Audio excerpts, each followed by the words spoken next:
So good afternoon and welcome to this COMPAS webinar on markets and inequality.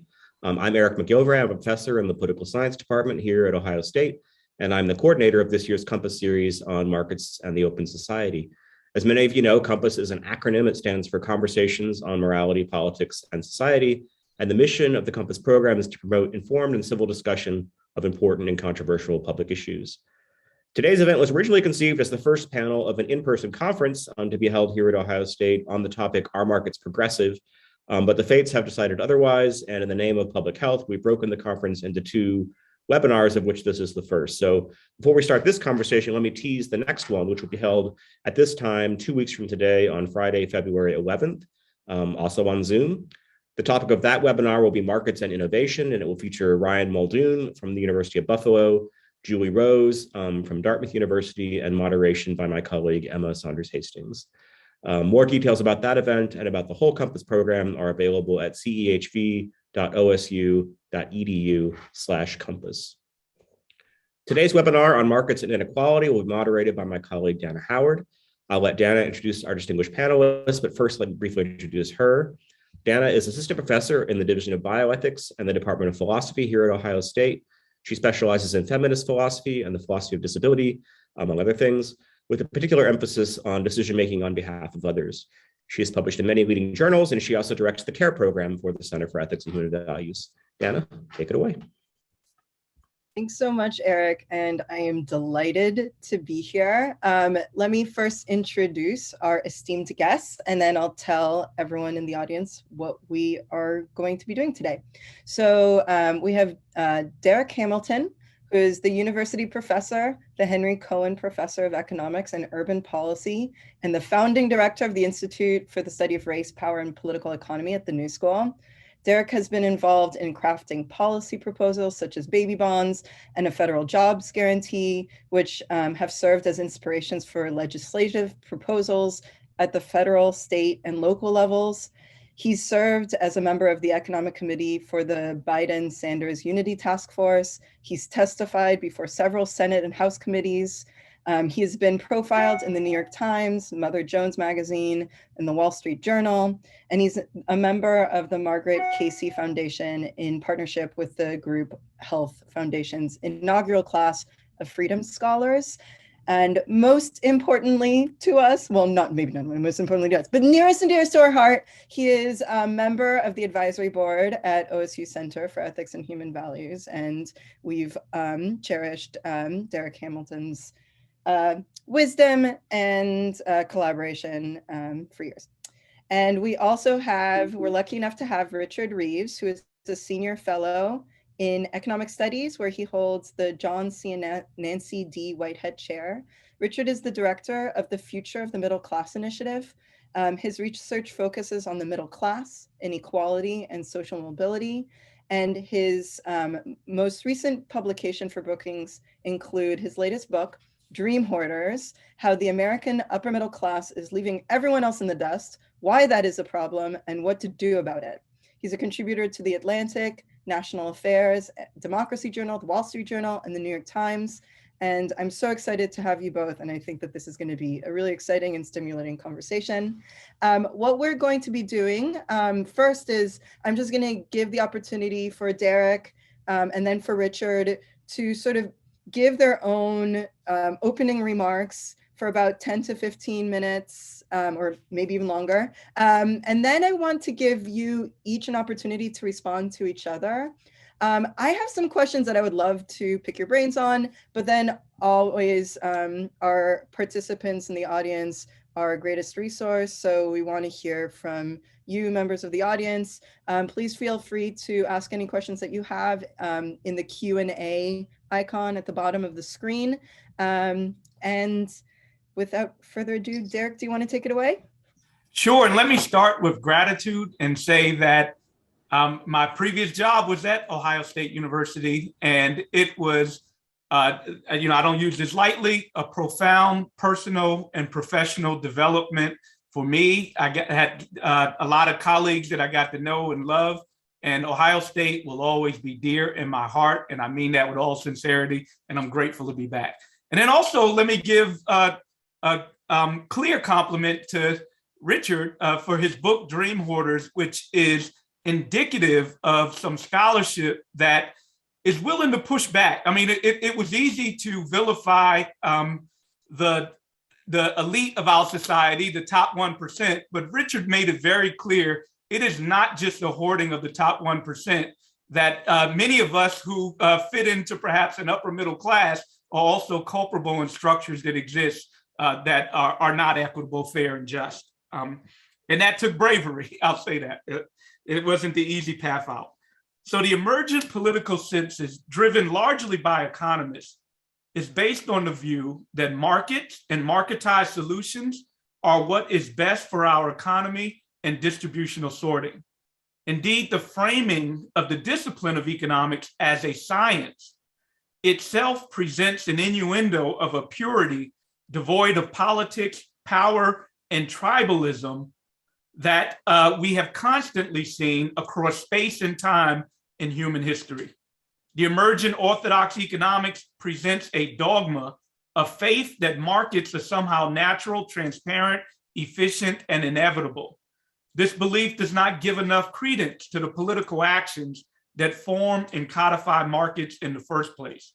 The concept of individual price takers as a baseline does not adequately take account of power and capital, especially when we want to explain identity group economic disparity along lines like gender and race. Regardless of ideology, from Marxism to public choice, economics, politics, and social stratification, as measured by race, class, gender, and nativity, have never been separable. As inequality continues to grow both within and across nation state, the economics profession and society writ large needs to move beyond a neoliberal framing that centers markets and individual choice, devoid of adequate understanding of resources, power, and distribution, towards a new thinking, a more moral thinking, a more fair political economy grounded in the value of shared prosperity. We do not have an adequate social safety net in place. What we've had is over 5 decades of deregulation, protections of private property, militaristic public investments, yet public budget austerity when it comes to investing in our environment and social programs, and a market revolution supported by that neoliberal vision of supply-side economics under the lure that the structures and government subsidies that benefit corporate interests would generate a market dynamism of economic activity that would lift all our proverbial votes. Many Americans, Black and brown families in particular, have low wealth, low income, inadequate health care, and work in precarious but essential jobs that have fewer workplace protections, lower wages, and lower benefits.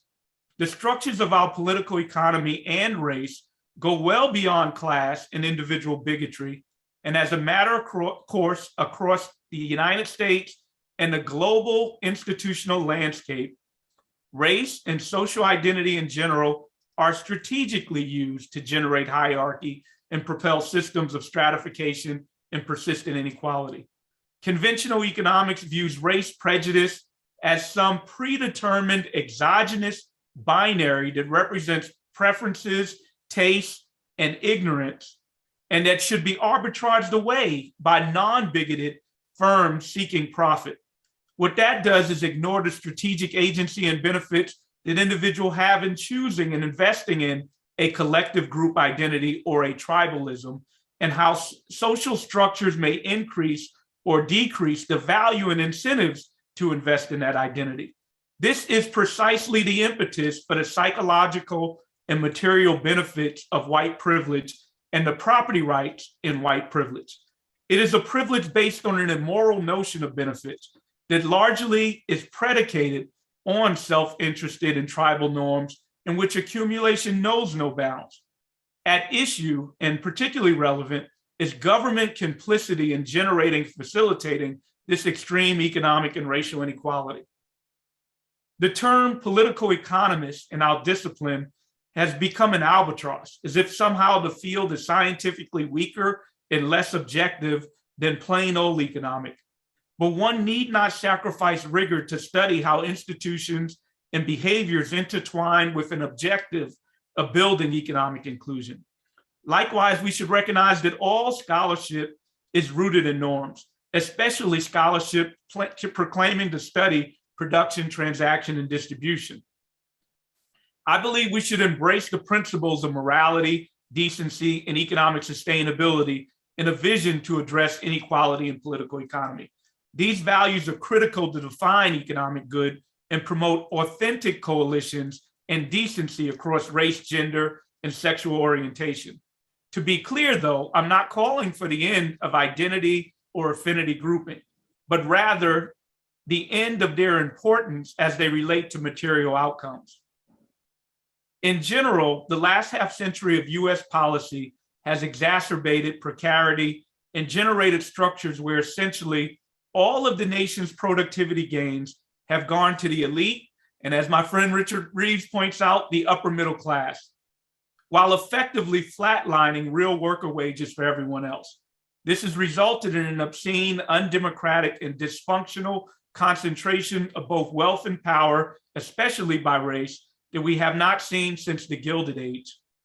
The economic policy report entitled Productivity Pay Gap traces the relationship between economic growth and worker compensation since the mid-20th century and finds that from the period of 1948 to 1979, a period we could label the Great Society and post-New Deal and the New Deal post-World War II period, it was characterized by dramatic economic growth, where productivity rose about 100% and worker compensation rose nearly as high at 93%. That's about a one-to-one relationship between growth and worker prosperity. In contrast, in our modern day period, from about 1979 to 2018, a period I'm calling neoliberal economics, so productivity rose by about 70%, while worker compensation rose by a meek 11.6%. We should recognize that although never fully extended to Black and brown people, there's nothing new or radical about that the concept of economic rights. Indeed, the period I referenced, we had dramatic growth and prosperity, the generation of a great middle class, again, with the exclusion of Black and brown people, by both design and implementation. You can check the work of Ira Katznelson, and firms benefited too. Roosevelt knew that full citizenship demanded more than political rights. It required economic rights. Coming out of World War II and the dismantling of fascist Nazi Germany, the United Nations General Assembly issued its landmark Universal Declaration of Human Rights, and it included economic rights. We focus on the political, civil, and cultural rights aspect of that declaration, but we shouldn't forget economic rights. Article 25 states that everyone has a right to a standard of living adequate for health and well-being of himself and his family. They should have said herself as well, including food, clothing, housing, medical care, and necessary social services, and the right to security in the event of unemployment, sickness, disability, widowhood, old age, and lack of livelihood in circumstance beyond one's control. Today, race, along with government social programs, are used as scapegoats to fuel a neoliberal agenda. Poverty and inequality are attributed to deficiencies internal to the poor and Blacks themselves. Stigmatization based on race and an anti-Blackness frame are strategically used as political fodder to implement harsh and punitive control on the underclass. Blacks have become the symbolism of undeserving welfare queens, deadbeat dads, and super predators by which we define a surplus population. They're characterized as persistently unemployed and unemployable, a source of urban crime and malice, and whose subsistence need we deem a drain on our fiscal budgets. That fuels the rationale for austerity policies. If behavior modification, particularly with regards to personal and human capital investments, if that's central, why should we fund government agencies and programs which at best misallocate resources to irresponsible individuals and at worst create dependencies that further fuel these irresponsible behaviors? The political economic framing based in rugged individualism, personal responsibility, and laissez-faire economics presents a market allocation as an ideal solution for all our problems, social, economic, or otherwise. The concept of individual price takers as a baseline does not adequately take into account the realistic power and capital differentials, especially when we think about identity group economics. Markets, whether they're product markets, labor markets, and financial markets, they're presumed to be self-regulating, fair, colorblind arbiters that reward hard work and sanction those who do not put forth effort. The idea is that the most astute, the most valued, the hardest workers are believed to prosper and endure, while on the flip side, the market is supposed to sanction and discipline the least astute, the least valued, and the laziest amongst us. In this system, words like freedom and choice are weaponized as rhetorical devices intended to appeal to one's desire to have agency and not be a victim. This feeds into a proverbial American narrative that through hard work and effort, individuals can turn a proverbial rags into riches. We offer individual anecdotes as evidence of the power and effort of what free market efficacy can achieve. But what we don't offer is the countless cases of hardworking individuals who are not able to attain social mobility, and likewise the anecdotes of individuals born into privilege who are able to maintain that privilege regardless of whatever effort they extend. The presumptions pay little attention to power and endowment and how power and capital can adjust and alter rules and structures of transactions and markets in order to privilege that power and capital in the first place. We know that wealthier families with financial advantage buy crucial additional advantages for their children and themselves, such as the ability to acquire a college degree without the costly arbitrage of educational debt. Lack of wealth prevents families from accessing this advantage, contributing to the ever-increasing distance between those born with resources and those born without. But let's not overstate the value of education. We know that high-achieving Black Americans, as measured by education, still exhibit large economic and health disparities relative to their white peers. And when it comes to those disparities, rather than diminish at higher levels of education, they actually grow. It is a myth that Black families do not value education, but also problematic is the societal overemphasis on the economic returns to education as the panacea to address socially established structural barriers. We've overstated the functional role of education to the detriment of understanding the functional role of both wealth and power. The neoliberal framing of our economy naturalizes poverty and inequality by castigating it as the result of unproductive and deficient behaviors. An inclusive economic rights frame turns all of this on its head by locating poverty and inequality where it resides as resulting from an absence of resources. That is, poverty and inequality are the result of policy choices that deny people resources they need to have meaningful lives. The frame calls for government to end poverty directly by placing resources in the hands of people as a right. Economists should do a better job of understanding power and capital in our political economy and be more focused on understanding and advocating for structures that truly lead to more equitable and fairer distributions. We're not atomistic agents floating in unfettered markets guided by a free will into fair and efficient allocation. Choice is limited for individuals who lack basic resources such as a job with adequate income, shelter, food, and healthcare. In essence, rather than benefiting from the markets, they are at the whim of markets. Authentic economic freedom and agency is rooted in resources, political, social, psychological, and especially material resources. In essence, without these resources, individuals are largely restricted. There's a baseline set of enabling goods and services that are so critical for individual self-determination that without them, we have limited capacities to reap economic returns from effort and ingenuity. We need interventions to guarantee and counterbalance. We need interventions for guarantee economic rights and counterbalance accrued economic and racialized private power in which in isolation economic markets are incapable to redress.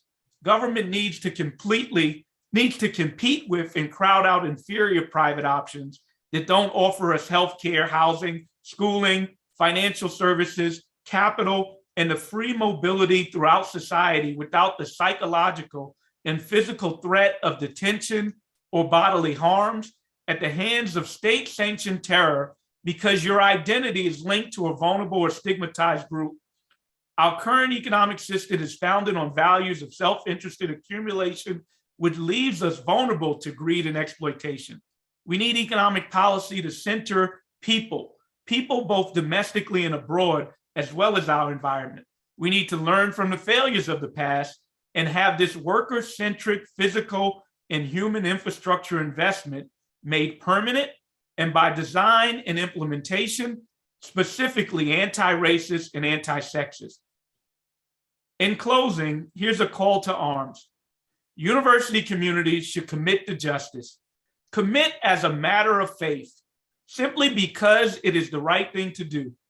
We're well equipped to fuse insights from multiple disciplines to improve the humanistic, social, scientific, and political understandings of group-based stratification in local, national, and international contexts.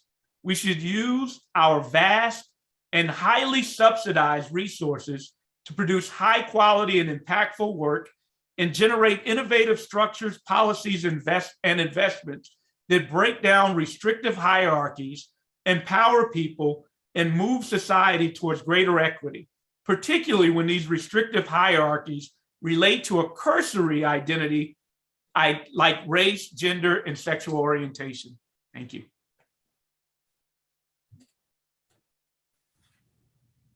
Richard, do you want to go next? Sure. Yes, thank you. I apologize in advance if there's any background noise. I've had to come off. I'm caught in a storm, so I'm in a cafe. So I apologize. But thank you for inviting me. One of my rules as a scholar is try never to speak after Derek.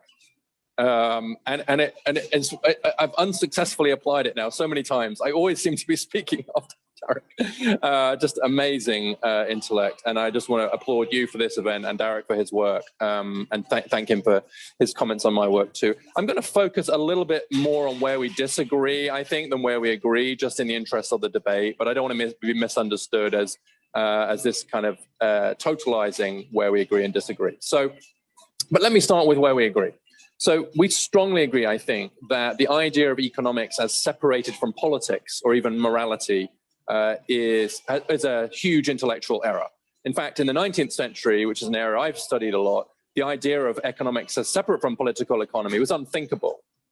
If you go back a century before that, it was moral economy. And it seems to me that with every step we've made from moral economy to political economy to economics to economic science has taken us away from these questions of power and these questions of hierarchy that Derek quite rightly centers. And so I do think that it's quite right to say that there's been a sort of intellectual wrong turn if we started to see economics as a science somehow separate from the normative questions that are necessarily moral and political. It is just a fact that markets are political, social, and cultural institutions that are regulated, designed, and in some cases rigged in favor of some people rather than others. And so I think the question is less like markets good or bad. It's a question of where markets are appropriate. And most importantly, to sort of riff off, I think, where Derek's taken us, like, when do markets actually have the effect of distributing power, of breaking up power relationships, of being actually helpful to the cause of reducing hierarchies and breaking up centers of power? Because historically, that was the liberal argument for markets, was that actually it could help overcome landowners and big businesses, etc. And so really, for me, it's a kind of question of who decides where the regulatory lines are and who's deciding when to use markets and in what ways. And so it's in that spirit that I'll offer a sort of partial defense of the role of markets to achieve some of the same goals that I think Derek and I share, which is to break up some of these relationships of power and hierarchy, and particularly along lines of race and class and so on. So let's take the labor market first. there is an argument to be made that a labor market which does operate on the basis of market logic, in other words, what are the skills that a certain person is bringing to bear, what is their value add from a productivity point of view, has to some extent been a progressive force, in the sense that the idea of the best person for the job, which I agree is a fairly individualistic concept, has actually been quite powerful in some ways of breaking down some of the barriers of race and class and gender that we previously faced. And so to the extent that actually we are treating the individual worker as a worker rather than as someone who's the right class or the right background and so on, that's actually been important. And one of the most important pushes for, certainly for, I mean, you'll speak about this, Dana, I'm sure, but in terms of the women's movement, was access to the labor market. And obviously there's a big debate within feminism about that, but actually economic power and accessing the labor market has been hugely important. And one of the problems with the period of the growth of the middle class, which Derek was careful to point out, is that trade unions, for example, which hugely distorted the operation of the labor market, tended to exclude both women and people of color. And actually probably meant that white men were being paid somewhat more than they would have been in an efficient market. They had rents to that extent. And so there's an argument, I think, to be made that labor markets properly regulated can actually serve progressive causes such as greater gender equality and racial equality. As far as, I spent a bit more time on the idea of consumer markets and product markets. And here I want to make one big point and a couple of smaller points. The big point I want to make is that we shouldn't confuse two different things here. One is the operation of a reasonably free market as far as consumers' products are concerned, and the establishment of a strong welfare state. After all, some of the freest markets in the world in terms of product markets are to be found in Scandinavia. And if you take countries like Denmark, they're very free market countries on many of the dimensions of consumer market that you would talk about. It's actually the US consumer market that's over-regulated in places and that's rigged in favor of big ag or whatever. And it's actually Scandinavian markets that tend to be quite free, but alongside incredibly strong welfare states. And there is an argument that, in fact, a combination of a relatively free product market with a very strong welfare state can work very well. And so one of the arguments that conservatives have made in the UK, where I'm originally from, for a completely socialized healthcare system was that it was supportive of a free labor market. And that it's actually easier to run a relatively free labor market if everyone's got their healthcare paid for by the government, free at the point of delivery. And that's, I think, an argument that one can take quite seriously. And the trouble is that absent a very strong welfare system, which Derek's already pointed out that the US does lack, then what's happening is that the inefficiencies of the market in terms of social welfare become clearer. So I want to make the argument that you can have a relatively free consumer market alongside a very strong welfare state, and that those two things shouldn't be seen as necessarily in opposition. And I'm using Scandinavia as my case in point. I think it's also just worth mentioning in passing that if progress is seen as the reduction of absolute poverty globally, then something has to be said in favor of market-driven economic growth and what it's done for, say, the median person in China or the median person in sub-Saharan Africa. It's a relatively kind of well-known argument, so I won't overstress it, but it is, I think it's important to at least note that market-driven economic growth has lifted a significant number of people out of absolute poverty. Whether that's progressive or not, of course, is going to come back to our definition of progress. But I think if you're one of those people, it's hard to deny that life isn't better for the median person in China today than it was 30 years ago. And that has something to do with market-driven economic growth. But my deeper point about regulation and who's rigging the market is really the one I want to focus on in this particular section of my talk, which is this idea of who's regulating or who's rigging the market. Let's be stronger, and in favor of whom. Take the housing market as a good example. So one of the things Derek just said is the presumption among economists is that markets will be self-regulating, that they can just be left to their own devices, everyone will maximize their utility, etc. I got to tell you that is not how I see the American upper middle class or the American upper class to interacting with markets. What they're trying to do is rig the markets in their favor. And so the real contest within politics is, who are we shaping market rewards towards? Housing market exhibit A. I think a housing market in the US would be a great thing. We don't have a housing market in the US because it's so over-regulated, and it's over-regulated by upper middle class people using zoning regulations, etc., to ensure that the very last thing that rich people want in America is a housing market. what in any sense of a free market, what they want is a massive mortgage interest deduction to allow them to buy a very expensive house in an area where they can zone everybody else out of it, inflating their own house value, and essentially creating economic barricades around their neighborhoods using heavy-handed government regulation, in this case, usually at the local level. And so a housing market, I think, is exhibit A of a way in which a market is actually powerfully regulated by the people who are going to benefit from it. So I would actually think a market in housing, a much freer market in housing, would be much more progressive than the heavily regulated housing market, and I'm using that into commas, that we have today. And so that's my sort of partial defense, if you like, of product markets. And then lastly, capital markets. That here, I think that the argument that capital markets are progressive is really hard to make because the capital accumulates around itself. And there again, let's talk about taxation and regulation. It's extraordinary to me that we don't tax capital at the same level of income. It's extraordinary. We can get into the details of carried interest reform and so on. But again, what's happening is that the people who have capital regulate the way in which capital is taxed and treated by the state in ways that obviously serve their own interests. So in the end, this is about a battle of interests. It's really a political battle. The political question is, how can we have, and here I'm going to quote Lionel Jospin, the former Prime Minister of France, who said we want a market economy, but not a market society. And I think that's the question, which is like, where do we think that markets can actually be quite powerful as disruptors of centers of power that can break up big corporations, landlords, etc., and that markets can actually be positive in terms of giving people more opportunities, and when can they be negative? And so I think that becomes an empirical question. Certainly the idea that markets are good just as markets is for the dustbin of history, but it's equally, I think, wrong for us to presume that just as prima facie that markets cannot actually sometimes do good in the world, break up centers of power. And the question then is just, are the markets being regulated in the right way? So you take the labor market as a good example. You can regulate the labor market, and we do regulate it in lots of different ways. And one way we end up with a very, very disturbed labor market in the US is our failure to have socialized healthcare. And so what that means is you end up with this very, very odd market in healthcare, which distorts the labor market. So actually the healthcare market distorts the labor market, and it makes it less free because it's harder for people to move around, harder to move jobs, etc., because of the cost of healthcare.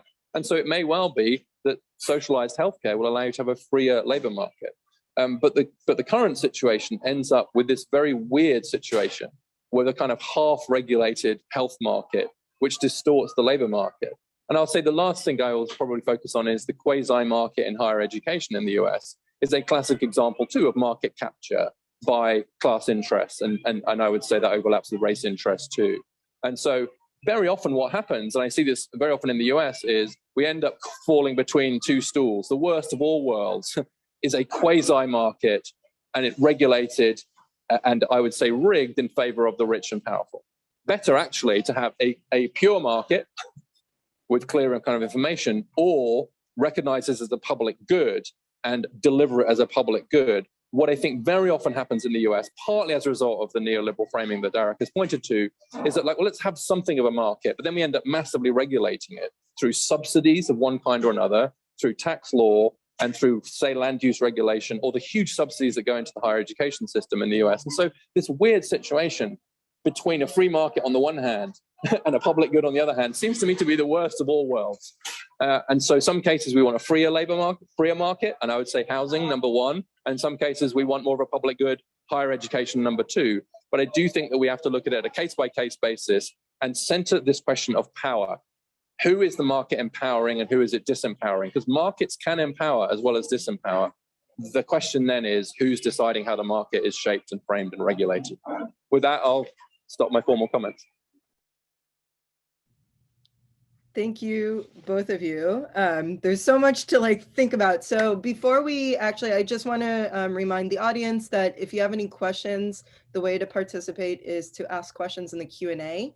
And the questions already coming in. Thank you very much. And please feel free to continue asking questions as the conversation goes on. Before I ask my questions, I just wanted to give Derek an opportunity to respond to Richard, and Richard an opportunity to respond to Derek, just to sort of get the conversation going. So Derek, you could go first. I will try to be brief. I know I can be long-winded. And it is true. I think it is the case that Richard and I agree a lot more than we disagree. I mean, some part of foundation is we both recognize that morality and politics are always in markets. I've seen an evolution, at the risk of sounding slightly paternalistic, and it certainly goes both ways, which I've learned from Richard's work, where he's adding that third component, which is identity stratification, into his thinking. I think that is a critical element that also has to get included in that concept. In fact, a lot of what I'm talking about is not necessarily pro or against markets per se. It is recognizing the powers in markets, I guess similar to Richard, but we certainly disagree on the extent to which markets can redress some of our social inequities, but maybe not. So I began with juxtaposing both Marxist and public choice ideologies against each other in a critique of both. And I did not use socialism and capitalism on purpose, because frankly, those are largely academic concepts that belong just that where they do in the academic classroom.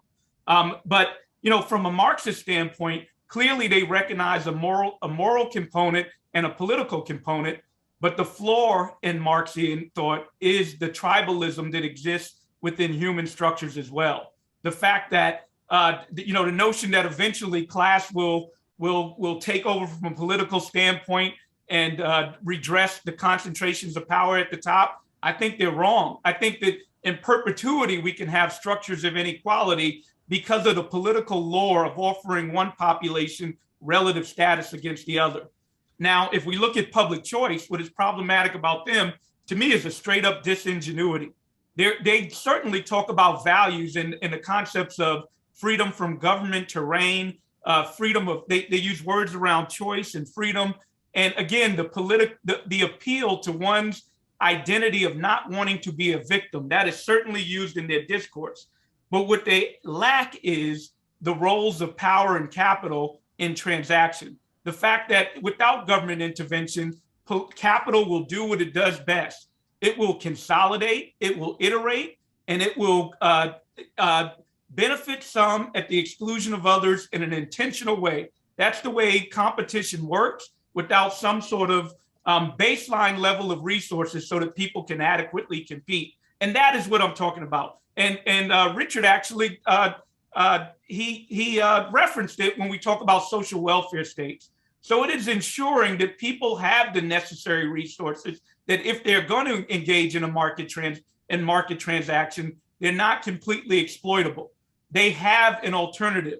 They're not vulnerable to job lock because they can take their public health insurance and go elsewhere.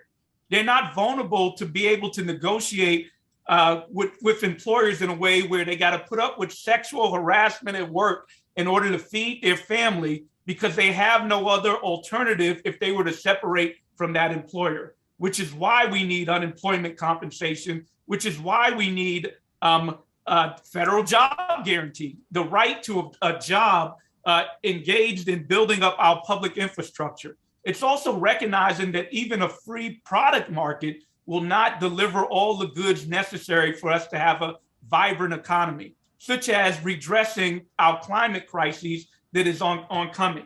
So with a structure that includes inclusive economic rights, I'm all for certain attributes to be left up to what we might call a market. Last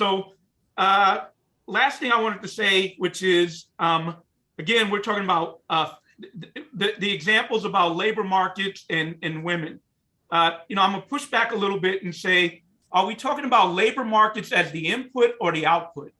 In other words, was it allowing women to not be discriminated in the workplace in and of itself generated that as an outcome, as opposed to all of a sudden thinking about labor markets are gonna generate equity for women? And then again, this also brings in a racialized lens when we talk about, throughout history, and we should always consider history, and maybe this is an unfair pushback, but I'm going to throw it in there anyway.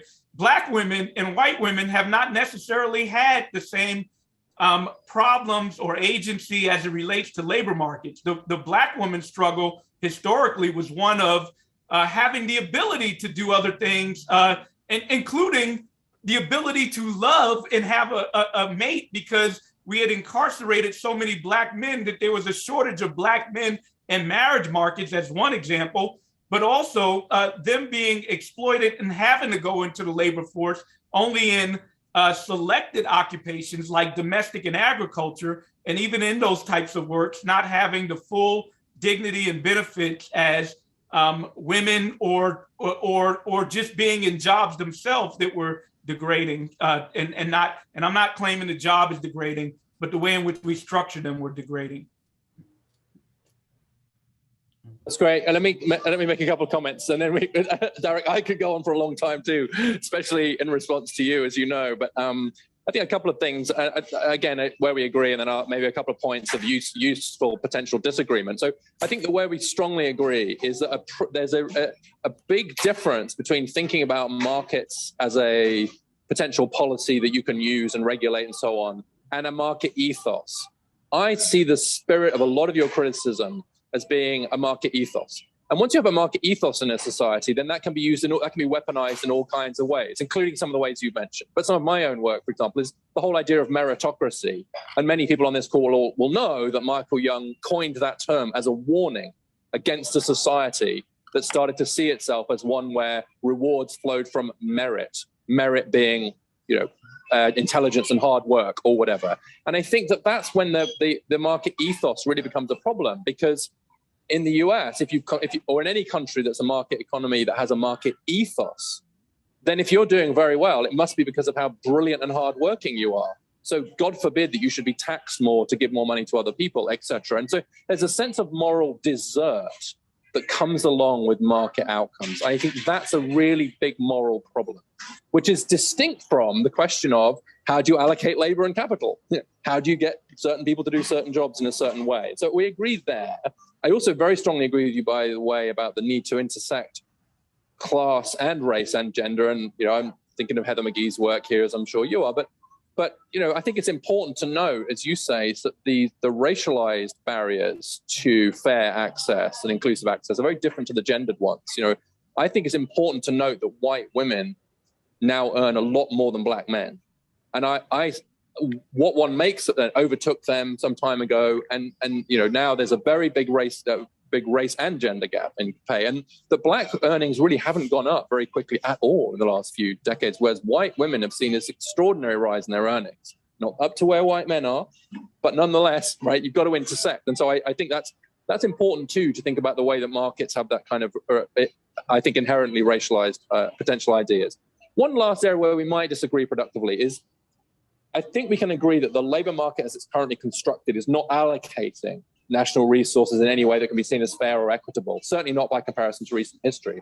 And conservatives would say that's because it's a productivity problem. And they would say it's a productivity across the distribution, and we need more people to be more productive. So it is a human capital problem.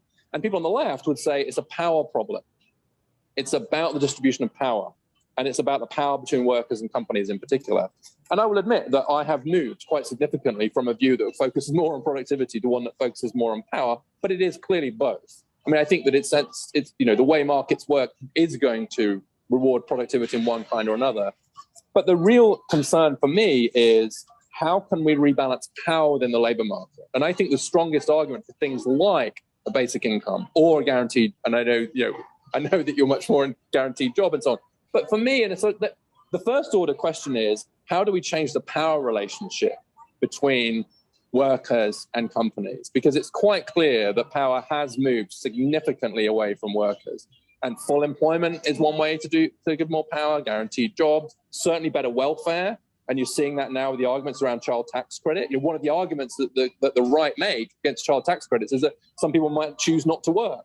Well, that means they've got more power, right? so whether that's a good or a bad thing depends on your view of power. And of course, there are limits to all of these things. But given we've seen this disequilibrium in power in the labor market, I do think that finding ways to empower workers above and beyond human capital is hugely important. But I would say that it's also important that we invest in human capital, and in particular, the inequalities in human capital development before people get near the labor market, something, as you know, that I've written a lot about. And so I do think that that one of the ways in which those with power and privilege rig the labor market in their favor is just by hitting the labor market with all of the bells and whistles that you could possibly want and making sure their kids do as well. And so I do think that pre-market human capital formation is not something to be dismissed. And I know you wouldn't, but I think a danger of your view is that it can lead people to say, well, education doesn't matter anyway.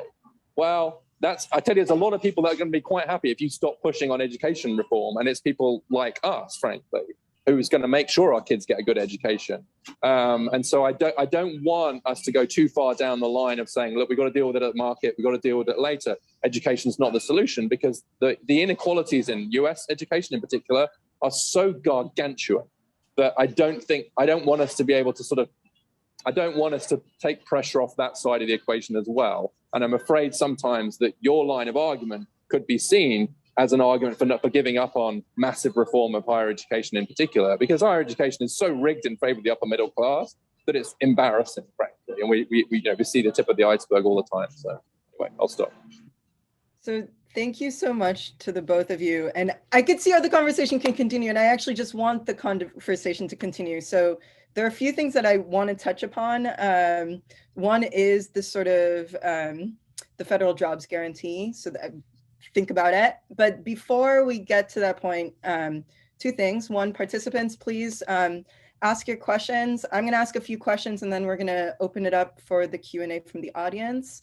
And I want to just linger a little bit more about the question about the experience of power, or the empowering nature of a market, the potential empowering nature of a market. I think one thing that was really striking about Derek, your description of how the market is experienced by so many people is that it's an experience of unfreedom or a disempowerment. And one of the things that is super interesting in the current moment is this sort of, you're starting to see these fissures where there are people that are taking back power, right? Or the power sort of is being sort of distributed. So for example, Google has been roiling over the past few years with a wave of activism related to potentially progressive aims, right? Like not only sexual harassment within the company, but also its affiliation and contracts with US Customs and Border Protection. You also very recently saw this sort of interesting discussion, and it's not necessarily only workers, right? I think that it's interesting to think about the disempowerment that potential consumers and other, maybe even shareholders, people who have their like 401ks in the market, like there might be these sorts of experiences of unfreedom that are present everywhere, the lack of political agency that are everywhere. And it seems like there's sort of the beginnings of people sort of trying to like play with newfound power that they might have or try and get. Like another example is just sort of the Spotify boycott, potential Spotify boycott related to like the Joe Rogan misinformation. Started with Neil Young, not exactly a worker of Spotify, not a customer, right? Some weird, weird market agent in between. Now his fans who are customers of Spotify are trying to sort of leverage their power. So I guess my question is like, what should we think about the prospects of political agency at this moment? Where are those levers of power within the markets for progressive ends? And what is sort of exciting to you about, the current moment where people are in some ways playing with their different roles in the market in maybe new and innovative ways? Which one of us should go first? Let's let Richard go first and then Derek. We're both ready. so much. We have to be quite careful about time, of course. But yeah, I love the way you frame this around unfreedom, right?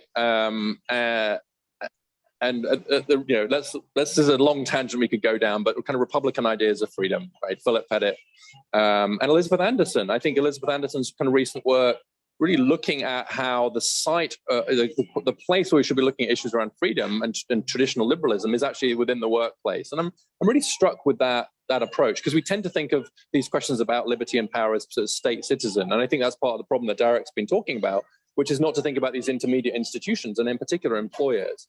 And so I think this idea, like I'm trying to think, I think Pettit quotes Rousseau, doesn't he, which is to be, unfree is to be at the mercy of another. Live at the mercy of another.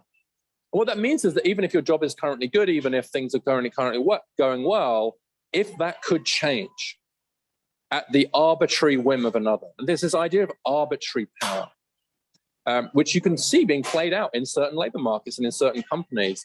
And you can also see a rebellion of that too now.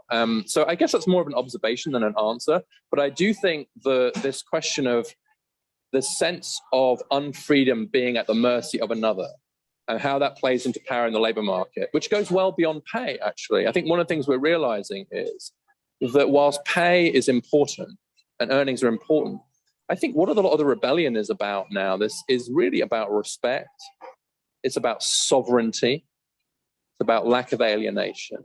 And so you're seeing all that playing out now and what it means to be able to operate fully in the labor market. And I think that to be a labor market participant means a lot more than to be employed. It does mean some of these other things we've talked about kind of unfreedom too. And it's where things like a federal job guarantee or elsewhere might come in. But I don't think, I certainly wouldn't want to go as far as to say there's something kind of wrong with the labor market, right? I think the labor market is a good thing overall, right? A good thing. It connects people to economic growth, it gives them jobs, it gives them place and so on. But it's a question of who's in control? Where does the power lie? And I think that we've seen a bit of a spotlight shone in recent years on the power dynamics within companies and within institutions, which I think is, I'm hopeful that 2 years from now, we'll be having a different conversation about jobs, honestly. I think that'll depend on what happens around some of the debates about, child tax credit and so on. I think, I'm a big supporter, of course, of keeping, child tax credit and seeing that as a way of building much more of a safety net along the lines that Derek's mentioned it. Because let's not talk safety net. Let's not talk social security. Let's talk power base. What we're really talking about is a power base. What we're really talking about is a place from which you can stand with more power in your relationship with employers. And that makes me much more comfortable then with having a not an overly regulated labor market, because you're confident that people are participating in it genuinely freely because they have real alternatives. But I sometimes fear that because we don't have that real alternative, we try to then ask too much of the labor market, if you like, in terms of regulation. We try and regulate our way through the labor market to equity, whereas the real route to equity is to give people real alternatives so that they can compete in the labor market from a much more powerful position. I'll stop there. Yeah.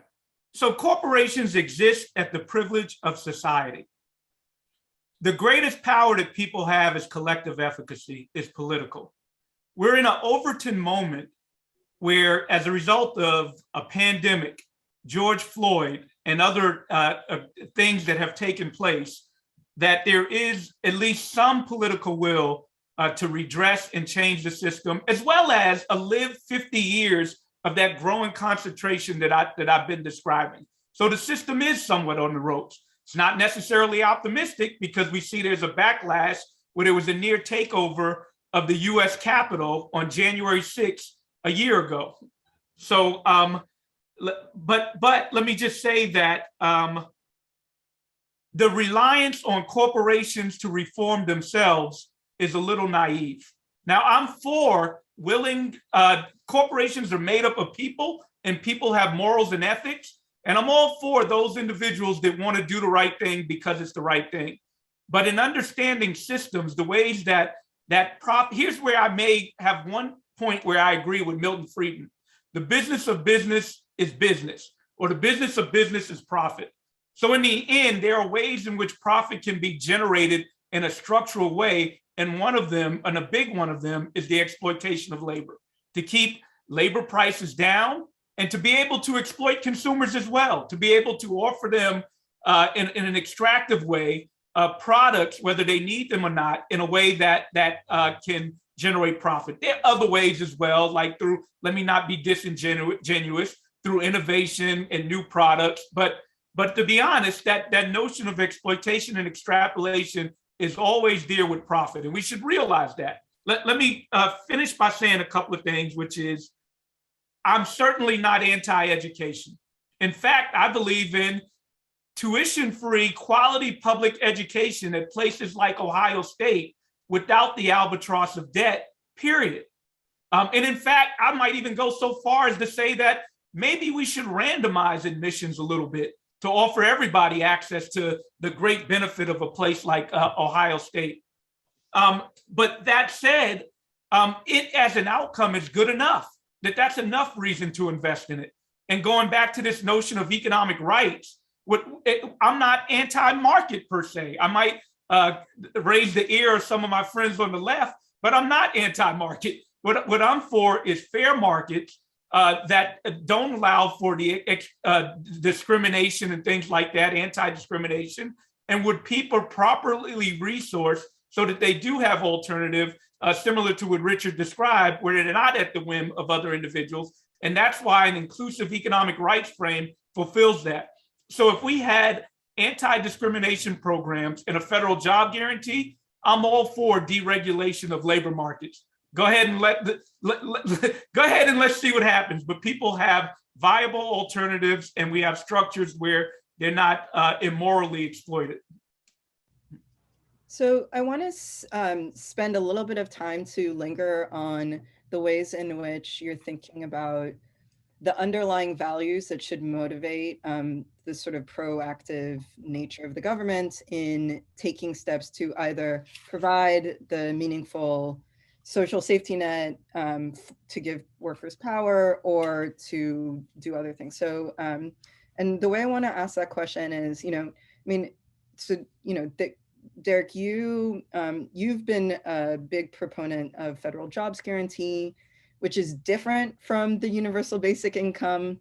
And I was wondering, to just tease out what is sort of underlying this sort of difference, is it just a pragmatic concern? You just think that the federal jobs guarantee would work better? Or are there some moral values, some sort of political values about what it means to be a member of the market? Or, is there something motivating you to go the sort of federal jobs guarantee rather than the universal basic income? So I'll start with Derek, but Richard, I would love to have, your thoughts on that question, but also how you think about sort of the underlying values about how the government should be proactive in in creating power to the people that are for now disempowered by the markets. Right, so I start from an inclusive economic rights frame, which means that we should have guaranteed rights in multiple dimensions. Jobs and income are complements. So I actually, look, I started a paper at Ohio State that got produced when I went to the new school on a 21st century guaranteed income. And in fact, I think we should use the tax code to do it. I'm totally against UBI by its design because the universality of it has attributes that would actually enhance inequality. If you give somebody at the upper end of the distribution the same as somebody at the lower end of the distribution, the person at the low end has met their consumption need, and you're subsidizing the asset portfolio of those at the top. I'm also opposed to it because it's almost the definition of inflation. To literally give everybody the same amount throughout the economy inflates the economy. But I'm also all for using America's greatest fiscal tool, its tax code, in a more analogous way with government's fiduciary responsibility of inclusion, equity, and civic engagement. So the difference between a refundable tax credit and a tax deduction is a negative sign. And Richard talks about the ways in which we value capital versus wages with our tax code. So we can use the earned income tax credit. Maybe we shouldn't even say earned income tax credit. We should call it a low income tax credit. We should get rid of the work requirement, and we should offer enough that literally lifts everybody out of poverty and then gradually decreases the amount in a way that subsidizes people towards the middle class, and then stop it at that point. Now that's complementary to a federal job guarantee, which achieves different goals. But in the interest of time, I'll stop there because I know we got a lot of questions and comments. Yeah, let me just add a couple of points on that. I agree with a lot of that. And I think that what Derek's kind of moving towards there is some sense of the benefit, the good things about a UBI are that kind of place to stand.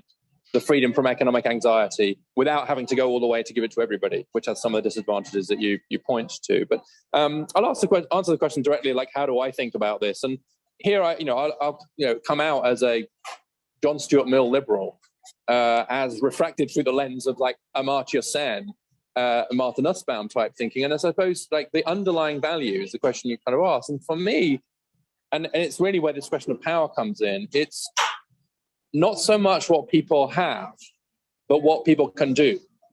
And what you can do depends in part on what you have, but not only that, right? And so you might have a certain income, but still be prohibited from certain jobs, or unable to travel in certain ways, or unable to marry certain people, or unable to pursue certain kinds of activity, or be a certain kind of person in the world. And so the way that Sen talks about this is the capability set. And his kind of view is like the substantive freedoms, the real freedoms to do various things. And a world where I can do A, B, and C is not as good as a world where I can do A, B, C, D, E, and F. And a world where I can do A, B, C, D, and F, but Derek can only do A and B, and Dana can only do B and C, is also not as good as a world where all of us can do A, B, C, D, E, and F. And so that sense of like the substantive freedoms of people to live and be and do and act. And so in that sense, I think there is a sort of difference quite deep down, I think, in some ways, in our moral philosophies, because I do sort of think I'm with Sen in the end, being what he calls a methodological individualist, which is the site in which you finally make the trade-offs between various goods in the life is at the level of the individual. And so I'm never going to presume that I know the good for Derek or assume that he knows the good for me. And so in the end, that's a methodological individualism. But I'm also with Sen in saying that to give people those substantive freedoms, and Martha Nussbaum and so on, is for them to have the resources of all kinds to be able to exercise it. So that's healthcare, economic rights, and so on. But it's still a sort of liberalism. I would say there's this argument at the moment about what post-neoliberalism. And my joke about this is that we should call post-neoliberalism liberalism, in the sense in which it was originally meant, and in the way in which I think people like Sen use it, which is still liberal. It's still individualist, but it recognizes, because we think in the end individuals will decide the good for themselves, but that they will need resources to do so, and that those resources can very often only be provided collectively, and that we should have equality in those opportunities as well. So anyway, I'll stop too, because I could keep going. I mean, real quick, I'll try to. It's terrible because it's like I agree and like everything, but the dimension of Richard's response that I guess is missing from notions of freedom. Like, I certainly agree with the concept of individuals being able to choose, which is why I support guaranteed income. But there are some collective problems beyond individuals that are related to rights. For example, our climate catastrophe can't be solved with guaranteed income. For example, there's a dimension of human endeavor by which we want to engage in productive activities with other people, and there's a right to a job aspect that also needs to be facilitated. There are other collective rights that also need to be included in that concept of economic rights. And like I said, the dimension of a job offers that people to engage in social productive activities that should be guaranteed by the state. Yeah, I agree. I mean, your definition of economic inclusion, I think, is important, because it when people talk about inclusive growth, they very often mean I should get my share of the pie. But what you're saying is I should be part of the process of helping to make the pie as well. Like, it's inclusion in the economy as well as inclusion in the products of the economy. And I think that at root is one of the reasons why you're skeptical about UBI as well, is because you think people have that right to be included in the processes as well, right? Am I getting that right? Yeah, the neoliberal aspect of guaranteed income I push back on. Yeah, it is the solution for all our problems. So you got it right. So thank you, Derek, also for bringing up climate change, because I feel like it is really, I mean, it is just symbolic of the collective crises that we're facing, that really thinking about individuals might make it hard.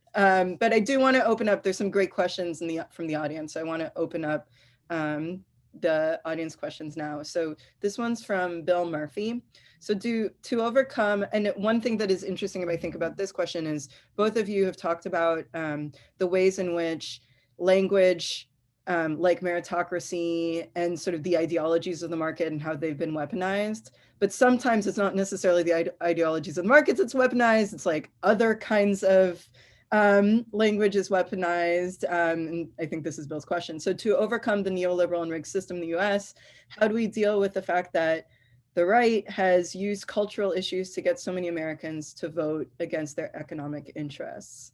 I mean, that's where race comes in. I mean, the way that they're able to get to their cultural interests is offer people relative status. There's a trade-off between absolute and relative status that in our tribal notion of self-accumulation, unfortunately has appealed to people.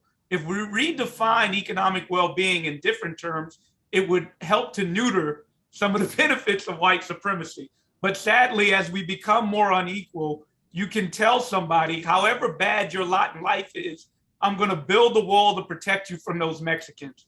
And it does have appeal. Yeah, I agree. I don't think I can improve on that. So this one is about access. So to simplify somewhat, the question of markets seems to come down to questions of access.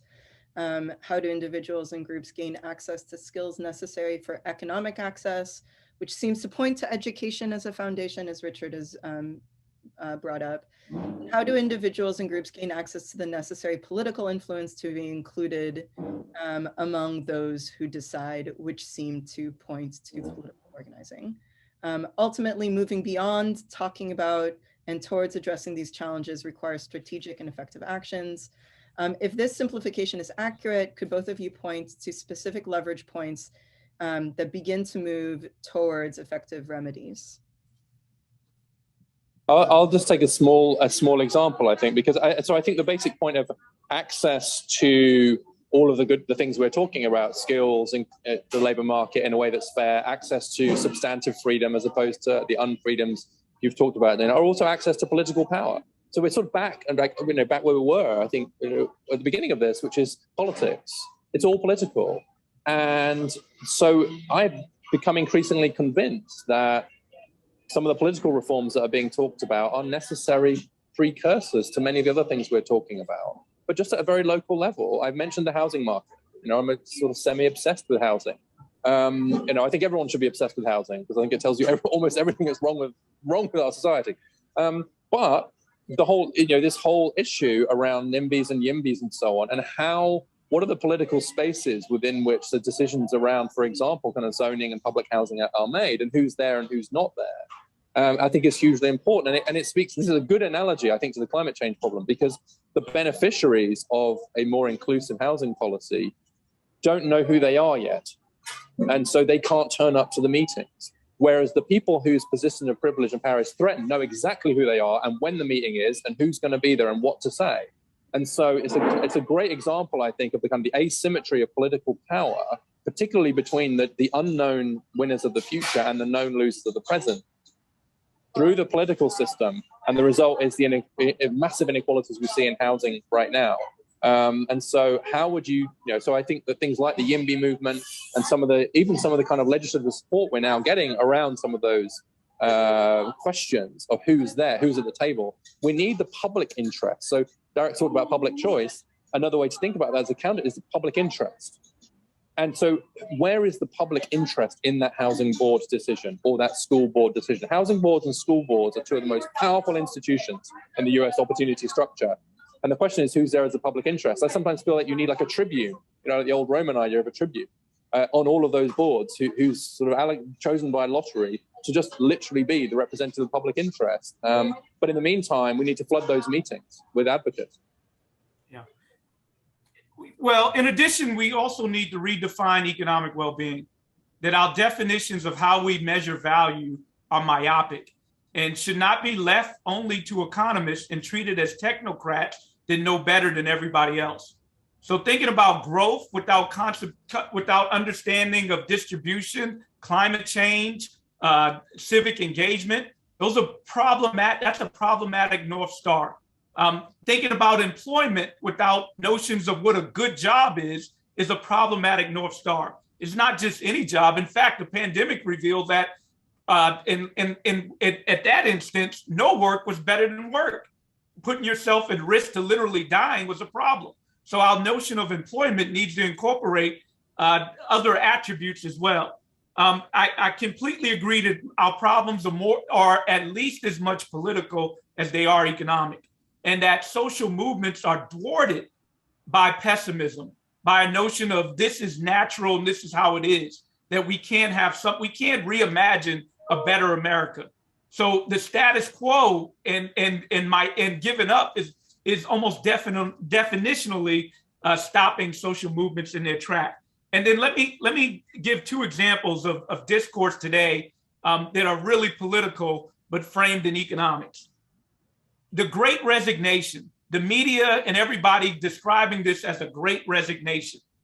My good friend C. Nicole Mason says that it should be more accurately described as a great renegotiation. That framing says that, well, right now, after these 40 years of, again, workers having limited power, as Richard described, now through government stimulus, we have at least one element where people can affect their workplace and choose better jobs. And that's a renegotiation. The last one is right now inflation.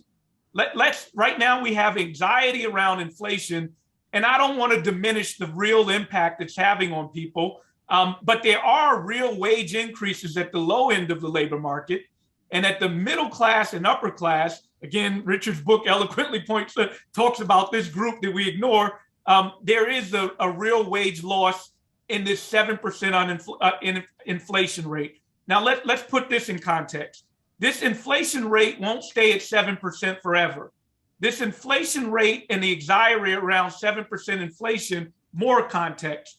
It was an unprecedented pandemic, public health crisis, an unprecedented loss in jobs, and an unprecedented stimulus in reaction to it.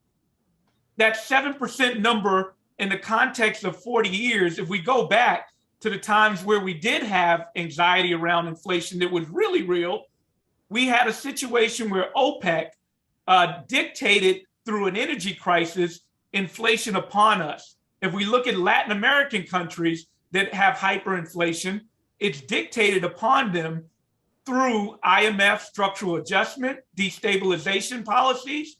And I'll just cut this short. I can name other examples. Germany coming out of World War I. The US government is a sovereign monetary entity that right now is going through a supply chain disruption as the result of this pandemic, but yet inflation is being used as political ammunition to thwart investments in people and in our environment. And that is political, not economic to a large extent. So we are out of time. I want to thank so much. This was super fun. Thank you so much, Derek and Richard, for digging deep and really talking with each other. I really appreciate it. And thank you to the audience for being here. Please come to the second sort of session of this virtual conference, which is coming up same time on Zoom in 2 weeks. Thank you again, everybody. Have a good weekend. And I just want to thank you, Dana and Richard. Thank you. You are one of my I want to personally offer gratitude because I got admiration, respect, and I love being on stage with you. And there's no other scholar I respect more than you in terms of your integrity. Well, I hate being on stage with you for all the same reasons. No, I love it. So I can't believe we're out of time. I had so much more I wanted to talk about, but it's great. Thank you so much for having us. Bye, everyone. It's great. Bye-bye.